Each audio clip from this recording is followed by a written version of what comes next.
Hello बच्चों, last video में हमने देखा था सेल्फ पॉलिनेशन यानी कि स्वपरागण को पूरा हम देख चुके हैं। अब नेक्स्ट हम देखेंगे क्रॉस पॉलिनेशन यानी कि पर परागण या फिर इसे क्या कहते हैं, एलोगेमी। ये देखिए, क्रॉस पॉलिनेशन, जीनोगेमी या एलोगेमी, इसे कहा जाता है पर परागण। तो जैसे कि पहले भी मैं बता चुकी हूँ कि सेल्फ में क्या हो रहा है कि उसी फ्लावर के पोलन ग्रेन्स सेम फ्लावर के स्टिग्मा पे ट्रांसफ़र हो रहे हैं, या फिर प्लांट सेम है और पोलन ग्रेन्स जो है एक फ्लावर से दूसरे फ्लावर पे ट्रांसफ़र हो रहे हैं। अब क्रॉस में क्या होगा? Cross pollination is the transfer of pollen grains from the anther of one flower to the stigma of a different flower of different plant. इसमें डिफरेंट प्लांट आएगा, मतलब it is the transfer of pollen grains from anther of one flower to the stigma of another flower of the same species. तो यहाँ पे क्या होता है, species same रहेगी तो इसे हम कह रहे हैं एलोगेमी, मतलब सेम स्पीशीज़ के दूसरे प्लांट पे पोलन ग्रेन्स जो हैं वो ट्रांसफ़र हो रहे हैं। ठीक है, अब यहाँ पर देखिए, जब इनको दूर तक जाना है, दूसरा प्लांट ऐसा तो है नहीं कि बहुत पास में ही होगा, दूसरा प्लांट बहुत दूर भी हो सकता है, तो पोलन ग्रेन्स को बहुत डिस्टेंस कवर करनी पड़ती है। तो ये किसके द्वारा होगा? खुद से वो जा नहीं सकते, तो यहाँ पर बहुत सारे एजेंट्स की ज़रूरत पड़ती है।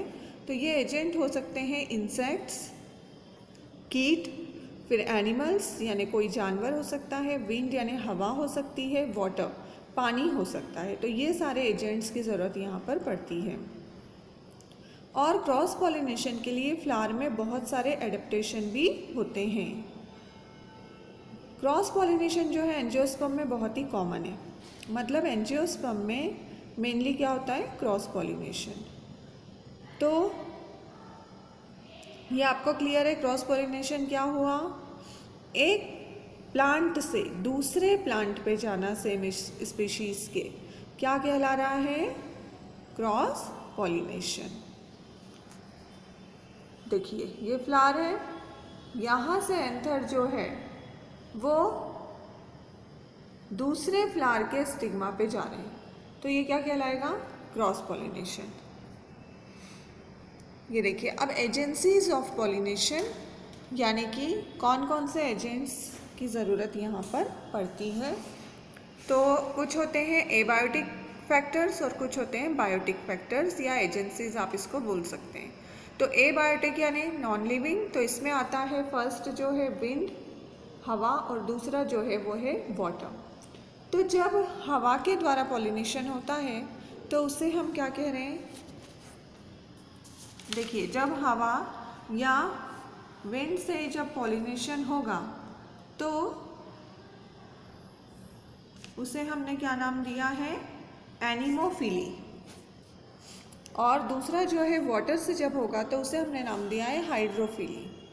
ठीक है, हवा के द्वारा होने वाले पॉलिनेशन को कहा जाता है एनिमोफिली, और वाटर यानी पानी के द्वारा होने वाले पॉलिनेशन को क्या कहा जाता है?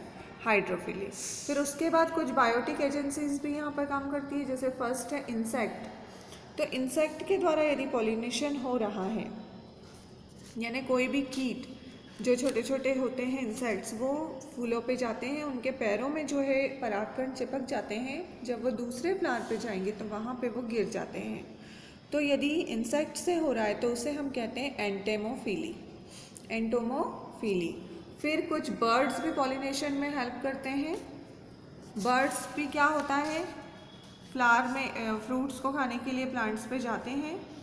तो बर्ड्स से जो होता है पॉलिनेशन, उसे क्या कह रहे हैं? ऑर्निथोफिली। ठीक, फिर बैट यानी चमगादड़ के द्वारा होने वाला, तो सीरोप्टोफिली। फिर उसके बाद स्नेल्स, मेलेकोफिली। आंट्स यानी चींटियों के द्वारा, और स्नैक्स के द्वारा। तो ये इतने प्रकार के जो एजेंट्स हैं वो यहाँ पर काम करते हैं। ठीक है, आया या क्लियर है आपको? बर्ड से जो हो रहा है ऑर्निथोफिली, बर्ड्स के द्वारा, सीरोप्टेरोफिली, फिर स्नेल से जो हो रहा है वो क्या है, मेलेकोफिली। तो ये सारे के सारे जो हैं क्या हैं, एजेंसीज हैं पॉलिनेशन की, क्रॉस पॉलिनेशन की। फर्स्ट हम देख रहे हैं एनिमोफिली। एनिमोफिली यानी विंड, हवा से होने वाला pollination. It is a mode of cross pollination और transfer of pollen grain through the agency of wind. मतलब ऐसा पॉलिनेशन जहाँ पर एयर काम करेगी, हवा के द्वारा होगा, तो ये कहलाएगा एनिमोफिली। ये होता है, देखिए एग्जाम्पल दिए हैं, कोकोनट, फिर डेट पॉम, मेज़, बहुत सारी ग्रासेस और कैनबीज। तो यहाँ पर देखिए क्या होते हैं, इसके कुछ कैरेक्टरिस्टिक्स हैं कि फ्लावर्स जो है वो होते हैं colourless, odourless and nectarless. Flowers में ना तो कोई अट्रैक्टिव कलर है, ना कोई ऑर्डर है यानी सुगंध है, और ना ही उनमें नेक्टर है, तो इसलिए कोई भी इंसेक्ट तो आएगा नहीं यहाँ पर। फिर pollen grains are light, small and winged और dusty, dry, smooth, non sticky and unwettable. मतलब कैसे हैं पोलन ग्रेन्स, यहाँ पे बहुत ही लाइट है, हल्के हैं, बहुत छोटे हैं, हो सकता है कि उनमें विंग्स हो यानी पंख जैसे स्ट्रक्चर हो, बहुत स्मूथ होते हैं, नॉन स्टिक यानी बिल्कुल चिपचिपे नहीं है, और वेट भी उनका क्या है, बहुत ही कम, जिससे कि वह हवा में आसानी से उड़ पाएँ। स्टिग्मा कैसा होगा, हेयरी, फेदरी और branch to catch the wind borne pollen grains. मतलब स्टिग्मा कैसा होगा, हेयरी होगा, फेदर होंगे या ब्रांच होगा, जिससे कि वो आसानी से पोलन ग्रेन्स को कैच कर पाएँ। Pollen grains are produced in very large number. बहुत ज़्यादा अमाउंट में यहाँ पोलन ग्रेन बनते हैं, क्योंकि हवा में जब ये उड़ते हैं तो आधे तो इधर उधर ही गिर जाएंगे, इनका बहुत ज़्यादा लॉस होता है, तो बहुत ज़्यादा नंबर में पोलन ग्रेन्स जो है यहाँ पे बनते हैं एनिमोफिली में। मतलब जिन भी प्लांट्स में एनिमोफिली हो रही है, विंड के द्वारा पॉलिनेशन हो रहा है, उनमें large number of pollen grain का प्रोडक्शन होगा। ये देखिए इसके पिक्चर्स दिए हुए हैं कुछ, ठीक है, कि इस प्रकार से इन प्लांट्स में क्या होता है ये पॉलिनेशन। ये देखिए कितने सारे पोलन ग्रेन्स, और बहुत ही छोटे और स्मॉल साइज़ के ये होते हैं, बहुत ही हल्के, जिससे कि आसानी से ये उड़ पाएँ। नेक्स्ट है hydrophily, mode of pollination through the agency of water. पानी के द्वारा होने वाला पॉलिनेशन, ये क्या कहला रहा है, हाइड्रोफिली कहलाता है। और ये देखिए किस में हो रहा है, वेलिस्नेरिया और ज़ोस्टेरा। मतलब देखिए बिल्कुल ऑब्वियस सी बात है कि पानी के द्वारा किस में होगा, एक्वेटिक प्लांट्स में होगा, ऐसे पौधों में होगा जो पानी में रहते हैं। तो यहाँ पर भी देखिए कैरेक्टर्स क्या है इसके, flowers are small and inconspicuous, nectar and odour are absent. Nectar नहीं है, कोई सुगंध नहीं है, ऑर्डर नहीं है। फिर pollen grains are light, pollen grains बहुत हल्के होते हैं, अनवेटेबल यानी बिल्कुल वेट नहीं है। और stigma is long, sticky but unwettable, यानी स्टिग्मा कैसा होता है यहाँ पे, लंबा है और स्टिकी है, जिससे कि पोलन ग्रेन्स उस पर आसानी से क्या हो जाए, अट्रैक्ट हो जाए, चिपक जाए। तो ये है हाइड्रोफिली। ये देखिए ये हाइड्रोफिली के पिक्चर्स दिए हैं। ये देखिए मेल फ्लावर है ना, यहाँ से ये पोलन ग्रेन पानी में होते हुए कहाँ जा रहे हैं, फीमेल फ्लावर पे जा रहे हैं, ठीक। तो ऐसे जो है ये होगा पानी के द्वारा पॉलिनेशन। नेक्स्ट है एंटोमोफिली। तो ये किससे हो रहा है, through the agency of insect. Insect यानी कीटों के द्वारा होने वाला पॉलिनेशन। अब ये कीट कौन कौन से हो सकते हैं, देखिए मॉथ्स, बटरफ्लाइज, वैस्प, बीज और बिटल्स, ये सब हो सकते हैं। मतलब बटरफ्लाई तितलियां हैं, फिर उसके बाद भंवरे आपने देखे होंगे, तो ये सब क्या करते हैं, पॉलिनेशन में हेल्प करते हैं। अब यहाँ पर जो फ्लावर होते हैं वो कैसे होते हैं, देखिए दे आर शोई और ब्राइटली कलर्ड, मतलब ब्राइट कलर के फ्लावर्स होंगे, जिससे कि जो इंसेक्ट है उसकी तरफ अट्रैक्ट हो। फिर most insect pollinated flowers have a landing platform, यानी ऐसे होंगे ये फ्लावर जिससे कि जो इंसेक्ट है उस पर लैंड कर पाए, उस पर आराम से बैठ पाए। Pollen grains are spiny, heavy and surrounded by a yellow oily sticky substance called pollen kit. मतलब ये स्पाइनी होते हैं, स्पाइंस होते हैं, इनमें थोड़े से हैवी होते हैं और एक स्टिकी सब्सटेंस इनमें होता है जिससे हम कहते हैं पोलन किट, जिससे क्या होता है ये इंसेक्ट के पैरों में चिपक जाते हैं। फिर स्टिग्मा कैसा होगा, इंसर्टेड एंड स्टिकी, मतलब थोड़ा अंदर की तरफ और स्टिकी होगा। और some flowers provide safe place to insect for laying eggs, कुछ फ्लावर्स इंसेक्ट के लिए एग देने के लिए भी कुछ प्लेस प्रोवाइड करते हैं जिससे कि इंसेक्ट उनकी तरफ अट्रैक्ट हो, जैसे कि योका में। तो ये हो जाएगा इंसेक्ट के द्वारा पॉलिनेशन। ये देखिए ये इंसेक्ट जो है यहाँ पे बैठा है, इसके जो पैर होते हैं उनमें पॉलन ग्रेन्स चिपक जाते हैं और जब ये मेल फ्लावर है, ये जब ये फीमेल फ्लावर पे जाता है तो यहाँ पे वो पॉलन ग्रेन्स जो है वो छोड़ देता है। तो ऐसे ये पॉलिनेशन की प्रोसेस जो है वो होगी। Ornithophily, it is the mode of allogamy performed by birds. ये कैसा क्रॉस पॉलिनेशन है जो बर्ड्स के द्वारा होगा।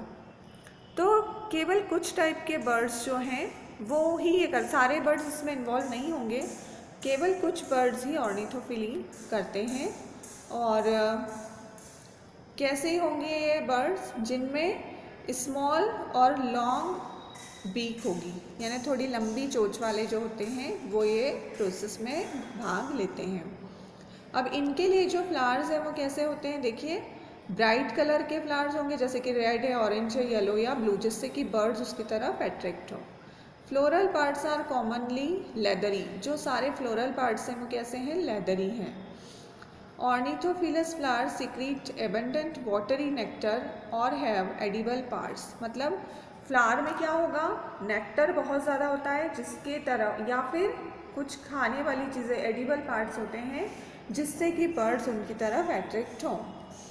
और सेंट इज़ ऑफन एब्सेंट, यानी कि जो स्मेल है वो क्या रहेगी, एब्सेंट रहेगी। तो ये सारा क्या है, हमने देखा एजेंसी सारी। अब देखिए methods to ensure cross pollination है। क्रॉस पॉलिनेशन प्रॉपर हो पाए उसके लिए कौन कौन से मेथड्स जो हैं ये अडेप्ट करते हैं फ्लावर्स, ठीक है। अब देखिए इससे पहले हम देख लेते हैं एक बार, चलिए बाद में देखेंगे हम एडवांटेज और डिसएडवांटेज, पहले ये मेथड्स देख लेते हैं। तो फर्स्ट जो है वो क्या है, डाइकोगेमी। तो ये डाइकोगेमी का मतलब क्या होता है, देखिए anthers and stigma mature at different time in a bisexual flower so as to prevent self pollination. मतलब देखिए अब सेल्फ में हमने क्या देखा था, ये एंथर और स्टिग्मा सेम टाइम पे मैच्योर हो रहे हैं। अब यहाँ पे क्या हो रहा है, मैच्योरिंग टाइम क्या है, अलग अलग है, क्योंकि बाइसेक्सुअल फ्लावर है, एंथर भी है और स्टिग्मा भी है, लेकिन मैच्योर कैसे होंगे, दोनों अलग अलग टाइम पे होंगे जिससे कि सेल्फ पॉलिनेशन हो ही ना पाए, ठीक है। तो देखिए फर्स्ट क्या है, protandry, anthers mature earlier than stigma of the same flower. ये देखिए यहाँ पर आपको क्या दिख रहा है, फर्स्ट वाले में ये पूरा ये प्रोटेंड्री का एग्जाम्पल है कि ये जो एंथर है ये मैच्योर हो गए लेकिन स्टिग्मा जो है वो नहीं हुआ। तो ये ऐसा किस में होता है, सनफ्लावर और सेल्विया में, ठीक है। तो जो पोलन ग्रेन्स है वो किस पे जाएंगे, दूसरे फ्लावर्स पे, क्योंकि यहाँ पे तो स्टिग्मा मैच्योर ही नहीं हुआ है। और प्रोटोगाइनी में क्या हो रहा है, स्टिग्मा मैच्योर अर्लियर। ये देखिए यहाँ पे स्टिग्मा पहले मैच्योर हो गया है और ये जो एंथर है ये मैच्योर नहीं हुए हैं, ठीक है ना। तो स्टिग्मा जो है वो दूसरे पोलन से क्या हो जाएगा, पॉलिनेट हो जाएगा। तो ये किस में हो रहा है, 4 o'clock में और ग्लोरियोसा में। फिर उसके बाद है हार्कोगेमी। कुछ बाइसेक्सुअल फ्लावर्स में जो स्ट्रक्चर है मेल और फीमेल सेक्स ऑर्गन का, itself prove a barrier to self pollination, मतलब उनका स्ट्रक्चर ही ऐसा होता है कि वहाँ पर सेल्फ पॉलिनेशन हो ही नहीं पाता, ठीक है। स्ट्रक्चर ही ऐसा है कि सेल्फ पॉलिनेशन जो है वो नहीं हो पा रहा है, तो फिर क्या होगा, क्रॉस पॉलिनेशन ही होगा। अब नेक्स्ट है सेल्फ स्टेरिलिटी या सेल्फ इनकम्पेटिबिलिटी। तो सेल्फ इनकम्पेटिबिलिटी का मतलब क्या होता है, inability of pollen grains to germinate on a stigma. मतलब यदि पोलन ग्रेन स्टिग्मा पे चले भी जाएंगे तो वो जर्मिनेट नहीं हो पाएंगे, ठीक है। तो यानी सेम फ्लावर पे यदि वो आ भी गए तो वो जर्मिनेट नहीं हो पाएंगे, तो इसे हम क्या कहते हैं, सेल्फ इनकम्पेटिबिलिटी। तो यहाँ पर पोलन ग्रेन क्या हो जाएंगे, जर्मिनेट नहीं हो पाते हैं, तो ये क्या हो जाएगा, सेल्फ इनकम्पेटिबिलिटी। तो इसका मतलब कि ये किस किस में हो रही है, देखिए टोबैको, पोटैटो और सारे जो क्रूसीफर्स होते हैं। तो ये क्या हो जाएगा कि जब सेल्फ पॉलिनेशन नहीं हो रहा है तो फिर क्या होगा, यहाँ पर क्रॉस पॉलिनेशन ही होगा। फिर हेटेरोस्टाइली, 2 or 3 types of flowers with different height of style and stamens। अब ये हेटेरोस्टाइल में क्या होता है कि यहाँ पे 2 से 3 प्रकार के फ्लावर्स होते हैं एक ही प्लांट पे, और हाइट जो डिफरेंट हाइट के रहते हैं उनमें स्टाइल्स और स्टेमेन, ठीक है। तो अब क्या होगा, देखिए पहला इसमें क्या दिया है, डाई हेटेरोस्टाइली, मतलब 2 प्रकार के फ्लावर्स यहाँ पर होंगे। पहले कैसे, लॉन्ग स्टाइल और शॉर्ट स्टेमेन वाले, और दूसरे हैं शॉर्ट स्टाइल और लॉन्ग स्टेमेन वाले। ये देखिए, ये पहला वाला क्या है, लॉन्ग स्टाइल और शॉर्ट स्टेमेन, और ये शॉर्ट स्टाइल और लॉन्ग स्टेमेन। इस प्रकार के 2 प्रकार के हैं यहाँ पे। और तीसरा सेकंड जो है वो क्या है, ट्राई हेटेरोस्टाइली, मतलब यहाँ 3 प्रकार के फ्लावर्स होते हैं, अलग अलग हाइट के होते हैं यहाँ पर स्टाइल्स। तो ये जो है इनके कारण भी क्या हो पाता है कि जो पॉलिनेशन है वो यहाँ पर नहीं हो पाता है, ठीक है। सेल्फ पॉलिनेशन जो है वो नहीं हो पाएगा। अब देखिए इसके एडवांटेजेस और डिसएडवांटेजेस। तो पहले हम देखते हैं एडवांटेजेस क्या है क्रॉस पॉलिनेशन के। First, introduces genetic recombination and hence variations in the progeny. देखिए जब एक प्लांट से दूसरे प्लांट पे जाते हैं तो वहाँ पर क्या आता है कि जेनेटिक कॉम्बिनेशन बनते हैं, अलग अलग कॉम्बिनेशन आते हैं, और उसके कारण फ्लावर्स में क्या आएगा, मतलब जो अगली जनरेशन है उसमें क्या आएगा, वेरिएशंस आने के चांसेस ज़्यादा रहते हैं। Next, cross pollination increases the adaptability of the offsprings towards changes in the environment. जब एनवायरनमेंट चेंज होता है तो उसके प्रति जो एडेप्टेशन लाना चाहिए प्लांट को अपने आप में, वो चांसेस यहाँ पर बढ़ जाते हैं। It makes the organism better fitted in the struggle for existence. यहाँ जो ऑर्गेनिज्म है वो अपने एग्जिस्टेंस के लिए ज़्यादा स्ट्रगल कर पाते हैं इन वेरिएशंस के कारण। The plant produce through cross pollination are more resistance to diseases, मतलब डिसीजेस के प्रति भी ये ज़्यादा रेजिस्टेंस जो है वो रहते हैं प्लांट। डिसएडवांटेज देखिए, factor of chance is always involve in cross pollination. मतलब यहाँ पे क्या होगा कि फैक्टर ऑफ चांस, जब वो प्रॉपर पहुँच पाएंगे पोलन ग्रेन स्टिग्मा पे तो ही हो पाएगा क्रॉस पॉलिनेशन। अदरवाइज क्या होगा कि हवा में वो डिस्ट्रॉय हो रही है या पानी में बह जा रहे हैं, तो यहाँ पर चांस काम करता है। It is less economical, come economical ये प्रोसेस होती है। सम अनडिज़ायरेबल कैरेक्टर्स में क्रीप इन द रेस। बहुत सारे, यानी यहाँ पर बहुत सारे ऐसे फैक्टर्स भी काम करते हैं जो नहीं होना चाहिए क्रॉस पॉलिनेशन में, और very good character of the race are likely to be spoiled. हो सकता है कि जो बहुत अच्छी क्वालिटी के पोलन ग्रेन्स हो वो डिस्ट्रॉय हो जाए या स्पॉइल हो जाए, ख़राब हो जाए, और वो स्टिग्मा तक नहीं पहुँच पाएँ। तो ये सारे इसके क्या हैं डिसएडवांटेजेस।